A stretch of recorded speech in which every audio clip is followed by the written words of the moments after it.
mwalabyeko nga ba artist ba NRM bali mu kuyimba nenga audience gye bayimbira tebasanyukidde kubanga si bannansi bana abayimbi ba NRM bayimba bali tebabimanyi tebabitegeera yensonga lwaki bazze bafuna kibayita hype oba vibe ku stage za NRM kuba bayimbira ba South Sudan bayimbira ba Congo kulaliza museveni nenga nibi bayimba tebabimanyi kyobula tubeda batune bwe bati olw'ensonga tebaagala bantu bategeere nti laliza museveni zibeera kati baana ba masomero kubeera ko na refugee okuva mu kampu zonna eziri mu Northern Uganda bano abamu ba Congo abamu ba South Sudan ba refugee kati batwala mu kampu zaaki mu campaign za museveni kati ekyo nakyo mukitegedde bulungi nnyo njera mukitegete muddamu okuyomba na museveni ebbaluwa eraga nti amasomero gadde gatambuza abaana mugitegedde ekyalo ba refugee walole comrade mulala yakyogeddeko ze njagadde babulira namba n'aba refugee abali mu abagenda mu laliza museveni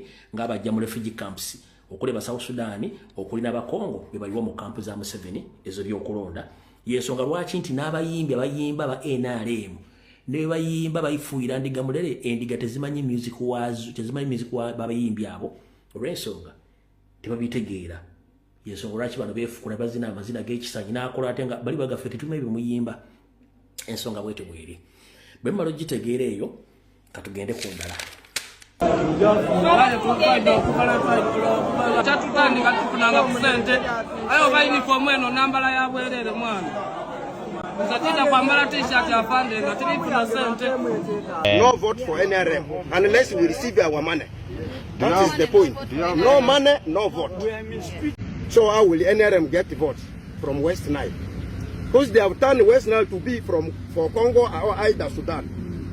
If they can pay cows in Atoli, cows in Lango, cows in Teso, human being who votes for NRM, who don't care. So is this really? I don't know.